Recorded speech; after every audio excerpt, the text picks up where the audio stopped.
আমাদের যিনি প্রধান হয়েছেন দুঃখ করে আমাদেরকে শুনিয়েছে ভাইজান যে আমি তো জরির কাজ না সম্ভবত জরির কাজ করে, বলার কারণটা কি বলছে এই জন্য যে জরির কাজ করে আমার সংসার চলে, কিন্তু এখন সময় দিতে গিয়ে আমি কাজ করতে পারছি না, আমার সংসারে চলতে গিয়ে অসুবিধা হচ্ছে।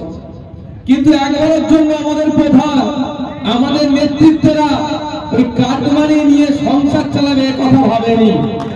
আরে এটা আদর্শ নয়, মানুষকে পরিষেবা দিতে এসেছি, যদি নিজের সামর্থ্য পরিষেবা দেব, না হলে অন্যজনকে সুযোগ দেব, কিন্তু সেখান থেকে লুট করে নিজের পরিষেবা দেওয়া, মানুষকে পরিষেবা দেওয়ার নামে সেটা হয় না, হতেও দেবে না এসে।